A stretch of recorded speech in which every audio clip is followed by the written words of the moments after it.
Bismillahirrahmanirrahim. Kita sedikit mengulang kajian kita masih surah Al-Ma'un. Kemarin kan belum selesai ya. Sedikit ulang. Surah Al-Ma'un, surah yang ke-107 kalau dalam urutan mushaf. Ayat atau surah ini, kalau dulu kita kecil, ara'aital ladzi. Nah, orang dulu kalau ngaji gitu kan, ayat pertama paling depan itu jadi nama surat. Al-Bayyinah ya dulu nyebutnya Lam Yakunil. At-Takasur nyebutnya Al-Hakumut. Kalau anak sekarang mah nggak tahu ya, nggak tahu anak sekarang. Ini mah anak tahun 80-an yang tahu. Surah Al-Ma'un terdiri dari 7 ayat, termasuk urutan ayat 107 dalam mushaf Quran. Surah ini termasuk surah golongan Makkiyah. Makkiyah itu artinya surah yang turun sebelum Rasulullah hijrah. Kalau sesudah hijrah namanya Madaniyah. Atau Madaniyah itu identik dengan Madinah. Kalau Makkiyah identik dengan Mekah. Nah, Al-Ma'un ini termasuk surah yang identik dengan Makkah atau Makkiyah atau sebelum Rasulullah Sallallahu Alaihi Wasallam hijrah. Kemudian asbabun nuzulnya, sebab-sebab turunnya. Karena ayat-ayat atau surat-surat dalam Al-Quran itu tidak langsung brek 30 juz 114 surat, tidak. Tetapi kadang yo 1 ayat, kadang 2 ayat, kadang 1 surat full, sesuai dengan kebutuhan atau sesuai dengan untuk menjawab kejadian atau pertanyaan yang terjadi di masa itu. Nah, termasuk surah Al-Ma'un ini turun ketika dulu pembesar-pembesar Quraisy. Pembesar itu bukan berarti orang yang badannya besar ya. Belum tentu. Nah, belum tentu pembesar, orang besar itu orang yang badannya besar, belum tentu. Kadang ada yang disebut pembesar ternyata orangnya kecil, juga ada. Ada yang disebut rakyat kecil tapi ternyata perutnya bilangnya rakyat kecil, padahal berat badannya sekintal lebih, bilangnya rakyat kecil.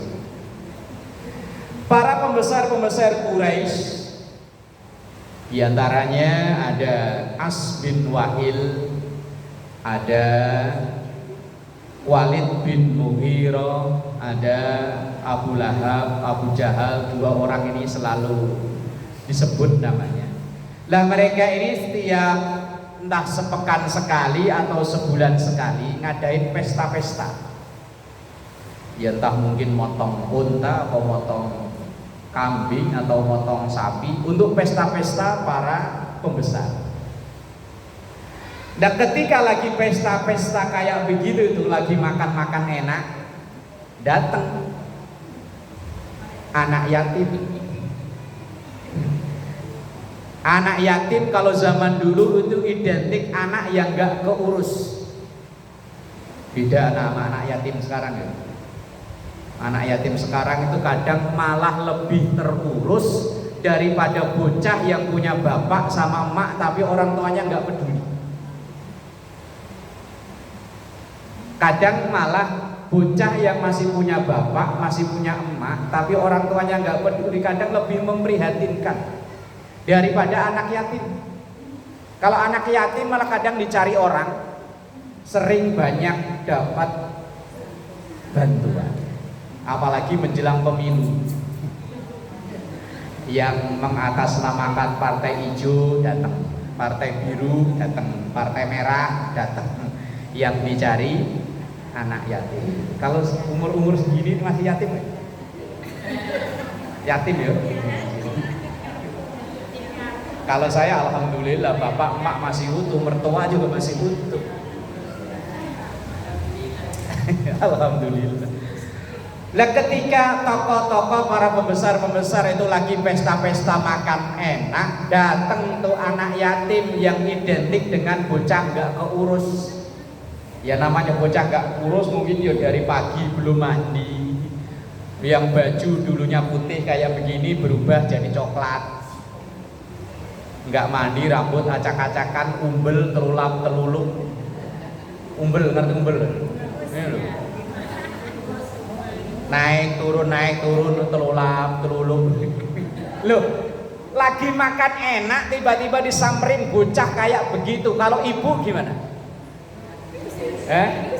Misalnya nih ibu nih pulang ngaji nih, kebetulan ada yang ulang tahun, traktir yuk, traktir makan apa? Bakso lah umpama, makan bakso di mana? Koja yang enak. Koja apa di mana? Lagi makan bakso, lagi enak-enaknya makan, datang bocah kayak begitu. Yang ibu lakukan apa? Usir ya? Iya lagi makan enak loh, bakso semangkok aja harganya 60.000. Tahu bakso apa itu? Semangkok 60.000. Datang bocah kayak begitu, baju nggak keurus, badan nggak keurus, umbel, senulap, sentuluk. Kulit kalau digaruk ngebul. Lah, lagi makan didatangi bocah kayak begitu. Kalau orang ibu-ibu sini sih insya Allah enggak lah ya. Kalau perlu sini jajak duduk sebelahnya makan bareng gitu ya. Lah dulu saat itu yang dilakukan oleh para pembesar Quraisy ya kayak usulan ibu tadi itu, usir. Sambil dimaki-maki, diusir. Pergi ke sana. Ganggu selera makan aja, makan lagi enak, umbel selulap-selulup, pergi. Dan kebetulan yang datang itu anak yatim. Yang datang ke orang-orang lagi makan enak, tentu ya pengen ngerasain daging atau makanan enak itu tadi. Begitu diusir itu, informasi atau kabar nyampailah ke Rasulullah Sallallahu Alaihi Wasallam. Begitu informasi nyampe ke Rasulullah, kemudian turun ayat Ara'aital ladzi yukadzibu bid-din fadzalikal ladzi yad'ul yatim wa la yahuddu 'ala ta'amil miskin fawailul lil musallin alladzina hum an salatihim sahun alladzina hum yura'un wa yamna'unal ma'un. Hafal ya? Hafal. Ya kadang-kadang dibaca kalau sholat ya. Saya bilang kadang-kadang. Lah kalau yang saudara sebelahnya itu saya yakin andalan. Saudara sebelahnya inna a'tohi. Nah kan saudara sebelahnya itu ayat ke-108, surat ke-108. Ya kadang-kadang dibaca. Entah kalau pas lagi imannya naik ya baca agak panjangan, gitu ya. Itu perlu diingat ketika baca di ayat yang keempat dan kelima, jangan diputus. Ayat 4 dan 5 kalau memang napas kuat jangan diputus. Fawailul lil musallin alladzina hum an salatihim. Kalau kuat, kalau napasnya nggak kuat, namanya nggak kuat. Kuat ya? Kuat membacanya ngebut. Orang yang lagi berarti badani keladi itu wanita wali untuk wah mau coba. Kenapa itu bacanya nggak boleh diputus? Karena kalau bacanya diputus bisa membuat orang salah paham atau memahami maknanya berbeda. Fawailun, celaka, lil musallin, orang yang sholat. Lah kalau bacanya berhenti di situ, artinya orang yang sholat itulah orang yang, makanya nggak boleh berhenti di situ. Kalau fawailun lil musallin berhenti, artinya celakalah orang-orang yang sholat. Berarti kalau nggak pengen celaka, nggak usah, bahaya. Cerita orang-orang tua dulu. Ini cerita, wallahu alam bener kok. Waktu pemberontakan PKI itu tahun berapa? 65 ya? Udah lahir belum ya? Belum, sama juga, saya juga belum. Iya, kalau Bu Haji muda ya? Udah ya. Mak saya aja baru umur 4 tahun. Mak saya, bukan saya. 4 tahun. Mak saya kelahiran 61. Ketika dulu katanya waktu pemberontakan PKI itu tokoh-tokoh PKI, ya biar tokoh PKI kan ada yang bisa ngaji. Wong dulunya mungkin santri kepepet, diajak gabung ke PKI ikut. Konon katanya tokoh-tokoh PKI itu kalau untuk melemahkan orang Islam supaya nggak sholat, yang dibaca ya ayat ini. Fawailun lil musallin, orang-orang Islam jangan sholat, nanti kalau sholat nanti akan celaka. Dalilnya fawailun lil, kata orang yang nggak pernah ngaji, oh iya ya, celaka orang yang sholat ya. Berarti kalau pengen nggak celaka ya nggak usah. Nah, itu orang baca ayat tapi disalah artikan. Ayat kadang digunakan untuk kepentingan kampanye. Ini kalau ini cerita guru saya waktu saya ngaji di Langgar Musola. Dulu orang yang nggak seneng sama Golkar dulu itu kampanyenya pakai ayat. Wala taqraba hadhihi syajarata fatakuna minadh-dhalimin. Jangan deket-deket ini pohon. Pohon yang dimaksud itu sang gambar beringin. Golkar kan partai gambarnya beringin. Jangan deket-deket ini pohon, apalagi sampai nyoblos. Kalau milih ini fatakuna minadh-dhalimin, termasuk orang-orang yang dulu ini orang yang menggunakan ayat buat kampanye. Kadang ada orang yang menggunakan ayat sakarpe dewi. Sakarpe dewi Indonesia ini apa? Sakarpe udele dewi, semaunya sendiri. Cuma pengen kawin lagi aja pakai ayat. Ayo ayat Qurannya kan ya. Fankihu ma tobalakum minan nisa'i masna wa sulasa. Wah, apa ayatnya ya? Ayatnya dipotong di situ. Kemudian ngomong ke istrinya, "Mak, di Quran itu nyuruhnya nikah itu masna 2, wasulasa 3, waruba 4. Gak ada yang nyuruh 1, Mak. Kalau Mak percaya dengan Quran, maka izinin suaminya untuk itu menggunakan ayat untuk sakarpe. Padahal ayat itu kan belum berhenti di situ, masih lanjut. Lah sama kayak baca ayat ini, kalau dibaca berhenti di fawailul lil musallin, maka fawailun, sungguh celakalah, lil musallin, untuk orang-orang yang, makanya harus sambung fawailul lil musallin alladzina hum an sholatihim, celakalah orang yang sholat, yang sholatnya. Nah itu orang baca Quran itu berhenti dan tidaknya atau tanda baca wakaf itu berpengaruh terhadap arti. Orang ngomong, intonasi itu juga berpengaruh terhadap arti. Saya kasih contoh. Misalnya ada omongan begini, Pak Ali, kambing bapak mati. Itu kan artinya kita memberitahukan kepada Pak Ali kambingnya mati. Pak Ali, kambingnya mati. Tapi kalau lain ngomongnya begini, Pak Ali kambing, Bapak mati. Berarti yang mati siapa? Pak Ali. Pak Ali kambing lagi namanya, ya kan? Padahal kalau ditulis itu sama loh kalimatnya.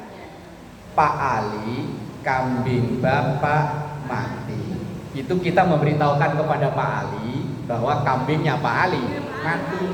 Tapi kalau bacanya intonasinya dirubah, Pak Ali kambing Bapak mati. Beda kan? Iya, makanya baca Quran juga sama, berhentinya beda nanti artinya. Ya, makanya kalau ngaji yo jangan otodidak, harus ada guru. Kita di Jakarta ini kalau mau hampir tiap gang, tiap RT itu banyak orang-orang yang ahli Quran. Tinggal kita mau opo enggak. Kadang wah izin mosok udah tua ngaji alif-alifan.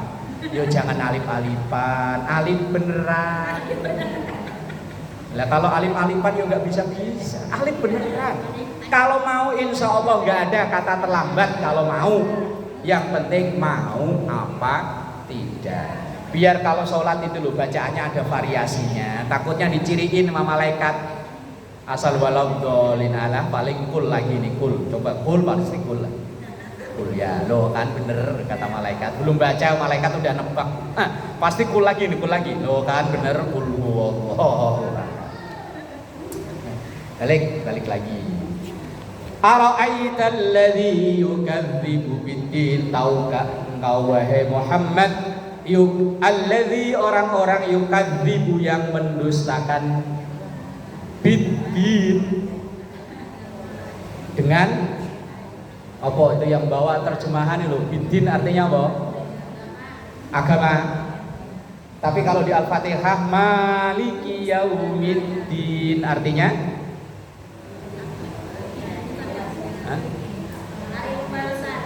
hari pembalasan. Loh, sama-sama adin kok beda-beda artinya?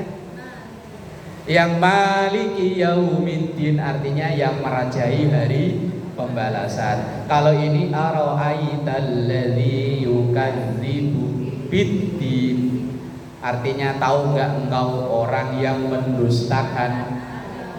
Ad-din itu kadang diartikan agama, kadang diartikan hari pembalasan. Sama kayak bisa. Bisa itu bisa diartikan racun yang bersumber dari ular. Nyebutnya bisa.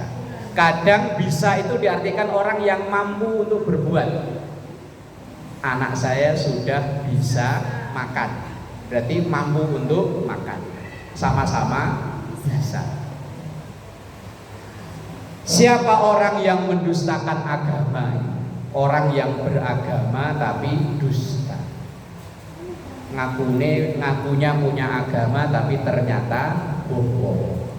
Yang pertama fadzalikal ladzi yad'ul, fadzalika maka itulah alladzi orang yang yad'u. Da'a itu artinya bentak. Berarti nggak boleh ya bentak anak yatim ya. Kalau anak yatimnya buadung gimana? Enggak, yang nggak boleh bentak, kalau nonjok boleh gitu. Bentak aja nggak boleh, apalagi sampai mukul. Tetapi kalau dalam rangka untuk pendidikan sedikit agak keras ya silakan. Dan memang di sini memang kehendak Allah. Kadang di sekitar kita itu bocah yang agak nambeng itu biasanya malah anak. Dibilanginya susah. Coba kalau ada ibu-ibu yang jadi guru TK, jadi guru SD, guru TPQ, guru TPA. Itu biasanya yang nggak mau diem lari-larian naik-naik meja lompat-lompat jendela itu biasanya anak yatim. Si malaka mau dibentak, takut dikatain nanti yukadzibu biddin, nggak dibentak yo makin Kalau dalam rangka untuk pendidikan, yo sedikit keras, monggo lah, tapi yo jangan sampai terlalu keras. Apalagi sekarang banyak laporan polisi. Makanya anak sekarang yang ibu-ibu sebagai para wali murid, kalau anaknya pulang sekolah, pulang ngaji kok nangis, ibu langsung naik darah sambil nyincing-nyincing. Siapa nih gurunya?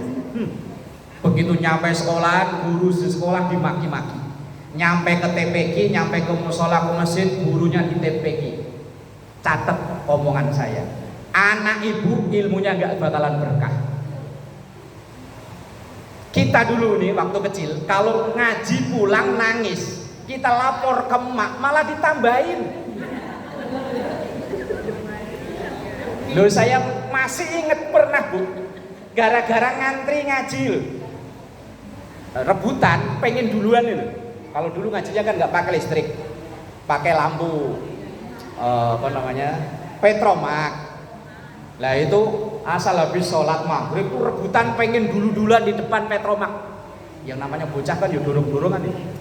Lah dorong-dorongan, saya didorong, akhirnya saya balas dorong, saya balas, jatuh nangis, saya digaplak, pak, saya pulang nangis. Begitu pulang nangis lapor mak, maksudnya nyari dukungan, malah ditambahin. Sabet pakai apa kalau orang Jawa itu? Bukan, kalau mak dulu makanya bukan gesper, stagen kalau orang Kanada. Ininya dilepas langsung sabet. Wah, kamu yang nakal. Kedua, saya masih ingat waktu saya ngaji Quran, saya udah sampai Quran tapi saya belum ngerti huruf alif, ba, belum ngerti, tapi saya udah sampai Quran. Jadi modalnya cuman hafalan. Seingat saya sampai summum bukmun umyum fahum la yarji'un. Karena saya belum ngerti huruf, bacanya kebalik-balik mulu. Mungkin guru saya yang kesel kali ya. Ini dulu ngajinya pakai bawa bambu segini loh. Itu bukan dipukul tapi diginiin loh. Tek. Diginiin loh. Cetek. Sini tuh sakit. Pulang nangis. Begitu nyampe rumah bukannya mah dibelain, ditambahin lagi. Lah anak sekarang pulang nangis, maknya langsung siapa gurunya? Ingat pokoknya ada yang begitu ilmunya nggak berkah. Pinter mungkin iya, tapi nggak berkah. Orang-orang dulu mungkin anak-anaknya sekolah nggak begitu pinter, tapi ilmunya pada berkah, sama gurunya pada takdim, pada hormat. Kalau lebaran paling nggak dulu kalau orang kampung saya ya ada yang lagi panen singkong ya bawa singkong, datang guru nitip, bahasanya Pak Ustadz, Pak Guru, Pak Kiai nitip mohon ridho ilmunya untuk anak saya. Ini ya Allah, kadang ada yang ngaji di musola kayak jelangkung. Ngerti jelangkung? Jelangkung itu apa? Datang nggak diundang, pulang nggak datang sendiri. Ngaji hanya ikut-ikutan temennya, begitu sendalnya hilang, guru ngajinya diomelin. Nasib jadi guru ngaji. Kok sampai ke situ apa tadi dia? Anak yatim. Anak yatim. Yang pertama, orang yang mendustakan agama itu orang yang bahasanya tekstualnya menghardik, membentak anak yatim. Kontekstualnya adalah orang yang tidak peduli dengan anak.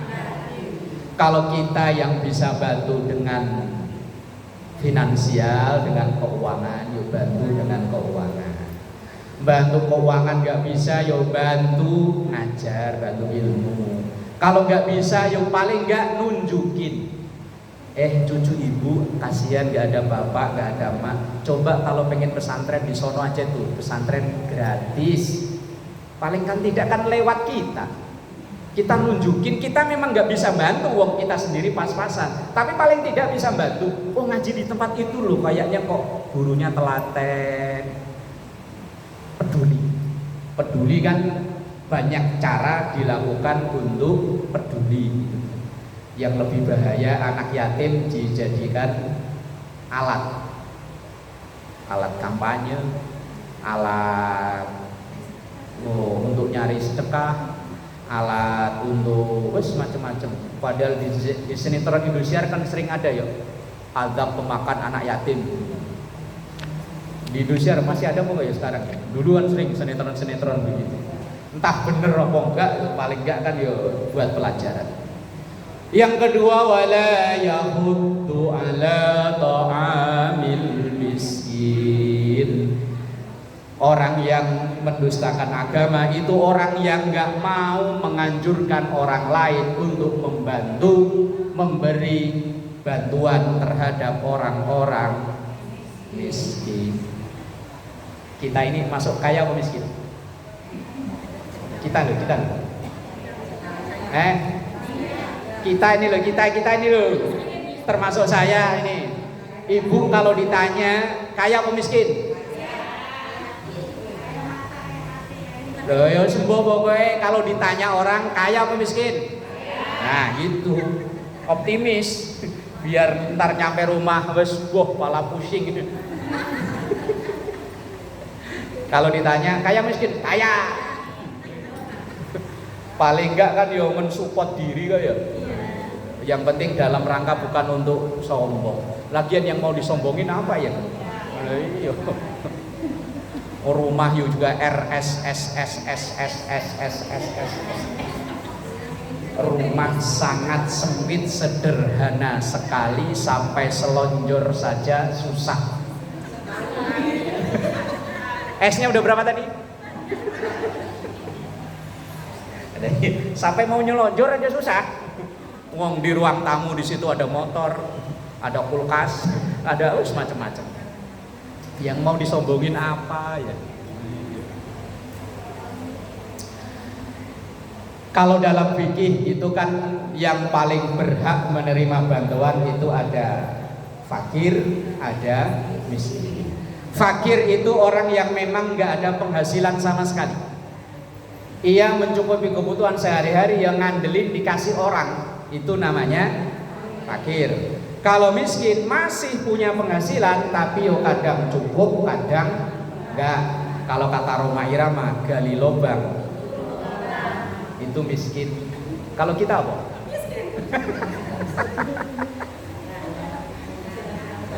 Ada sih penghasilan tapi ya gali lubang, tutup lubang. Gajian cuma numpang lewat. Belum gajian ada udah dicatat. Kontrakan 1 juta. Air 200, listrik 300. Kuota berapa kuota? Oh begitu di total nyisa 150.000. Aduh, mumet lagi. Tapi kan masih ada yang masuk. Tapi alhamdulillah di Jakarta kalau masalah saling membantu kayaknya kok luar biasa ya. Saya perhatiin akhir-akhir ini ya semenjak Covid kan khususnya ya. Hampir semua masjid kalau Jumat itu ngadain acara namanya ya Jumat Berkah. Entah macam-macam lah namanya. Intinya bagi-bagi makanan. Kadang juga perorangan di rumah, kadang ada yang satu komunitas. Kalau di Cilincing itu ada nyaman komunitas bank sampah atau apa itu. Itu setiap Jumat itu bagi ratusan bahkan mungkin ribuan bungkus nasi disebar ke wilayah Cilincing dan sekitarnya. Kan ya dari kita-kita ini ada yang nyumbang 5 bungkus, nyumbang 10 bungkus, yo isinya macam-macam. Bahkan waktu Jumat berapa yang lalu saya pulang khutbah Jumat dari Ancol lewat jalan Marta Dinata itu kelompok anak-anak muda pakaiannya kayak geng motor. Ada yang tindikannya berderet. Tapi berdiri di pinggir jalan sambil bagi-bagi makanan orang-orang lewat yang saya paling mau.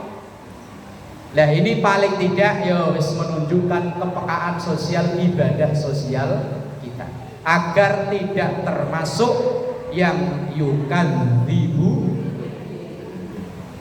Kemudian yang ketiga, fawailul lil musallin alladzina hum Orang yang mendustakan agama itu orang yang sholat ya sholat, tapi sholatnya sahun. Kalau dalam tafsir Ibnu Katsir itu definisi sahun itu macam-macam. Ada yang sahun itu kadang sholat, kadang enggak. Kadang sholatnya setahun 2 kali. Nunggu Bangdul, Dul Fitri sama Dul. Ada yang sholatnya mingguan, Jumatan. Itu pun karena nggak enak sama teman sekantor. Ada yang sholatnya cuma maghrib. Maka di mana-mana kalau maghrib mau sholat masjid paling penuh yo maghrib. Ada yang sholat ya sholat, tapi sholatnya mepet. Zuhur yo jam 3 kurang seperempat, asar setengah 6, subuh yo sholat ya sholat. Lah tinggal nanti kita tingkatannya di mana. Ada yang sholat ya sholat penuh, cuman begitu Allahu Akbar, ininya kan keliling gitu. Bisa jadi nyampe Pasar Koja, bisa jadi nyampe ke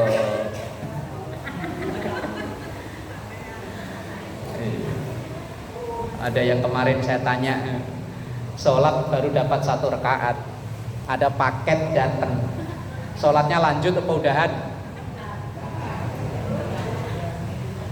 Bu, yang sering biasa belanja online loh, sampai beli tutup panci aja online.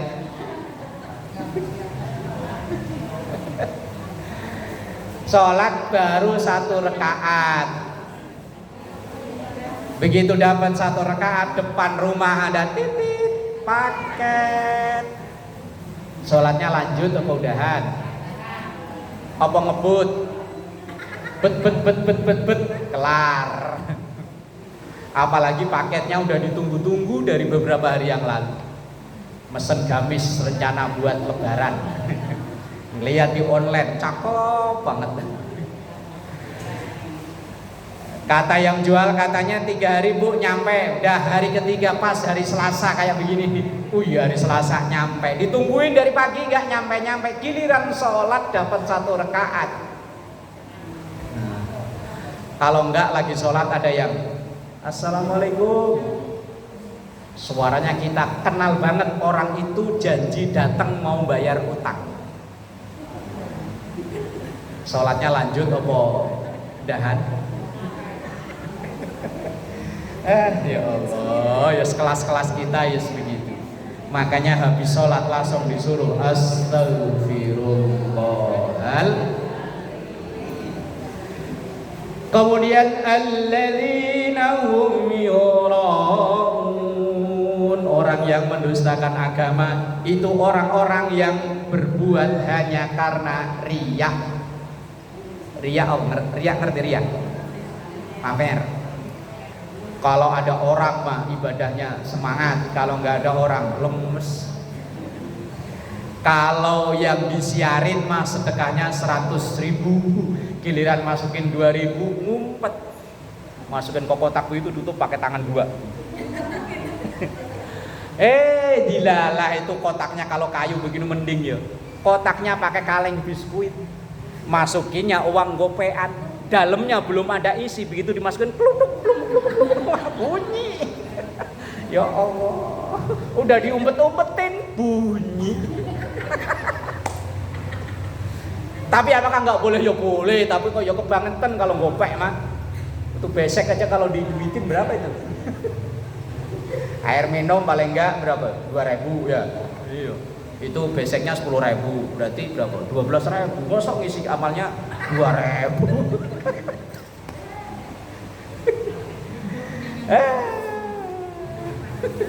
Bayar. Tapi bukan orang sini ya. Kan orang sini mah alhamdulillah. Enggak beda.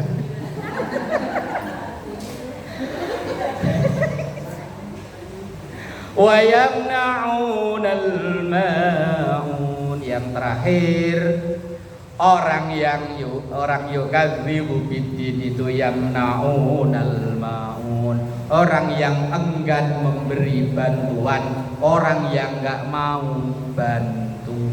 Orang yang nggak mau berantu alias pelit.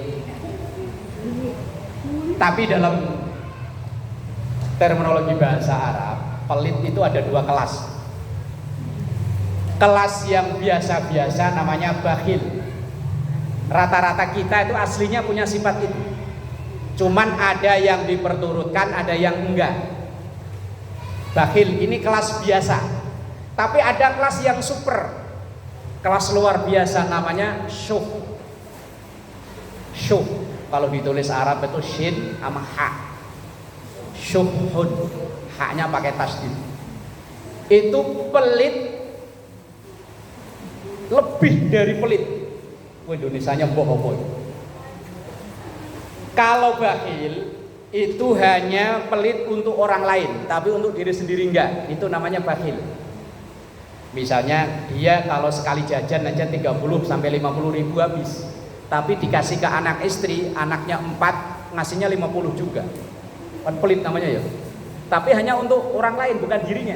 Kalau syuh itu bukan pelit hanya untuk orang lain, untuk diri sendiri juga pelit. Oh, apa itu namanya ya? Itu namanya syuh kalau Arabnya. Jangankan untuk orang lain, untuk diri sendiri aja pelit. Mau dimakan diri sendiri aja, ketika di warung kebanyakan nanya, kalau pakai telur berapa Bu? Pakai ikan berapa? Pakai itu berapa? Ujung-ujungnya cuma pakai nasi sama kuah doang.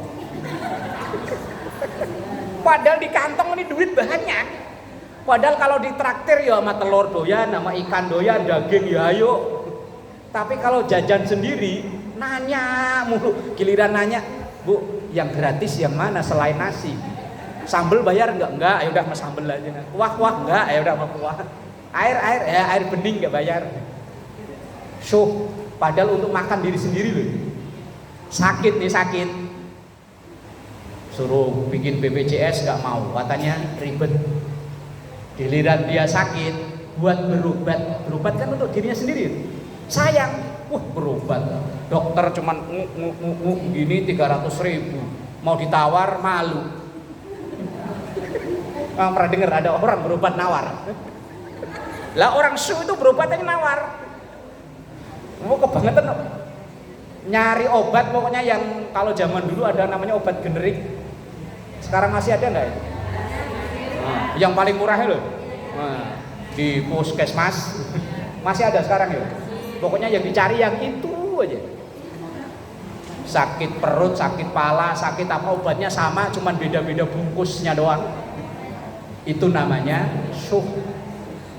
Tapi kira-kira ada nggak orang yang model begini ya? Ada? Hadir nggak orangnya? Kalau hadir bilangin. Syuh. Kalau bakhil itu umum. Rata-rata kita aslinya punya sifat itu.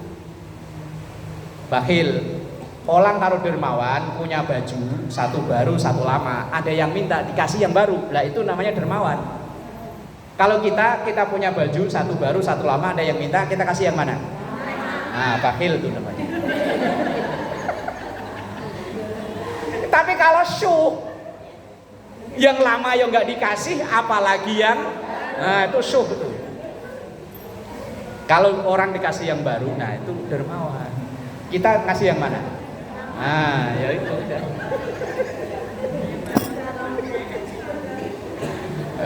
Ya Allah. Orang yang mendustakan agama, ciri yang terakhir adalah wayamna'unal, orang yang pelit yang sampai tingkat syuh.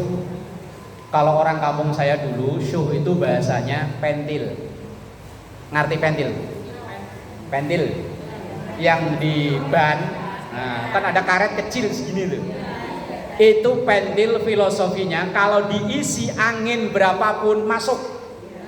Tapi jangan harap angin bisa keluar lewat pentil itu sebelum pentilnya busuk. Orang yang punya karakter syuh itu diberi berapa aja juga masuk. Kalau pas lagi selamatan melihat bolu di sono bawa, lihat salak bawa, lihat pisang bawa. Jangan harap itu makanan yang dibawa dikasih ke orang, pokoknya dikekepin. baru keluar nalo nanti sudah busuk, itu namanya pentil. Nanti kalau ibu punya tetangga, punya saudara, bahkan kalau kita sendiri yang punya sifat kayak begitu, berarti pentil. Nanti kalau nyampe rumah ngaji, tanyain bapaknya, nanti ngaji ya mama, pentil. Wallahu a'lam bishawab. Al-Fatihah.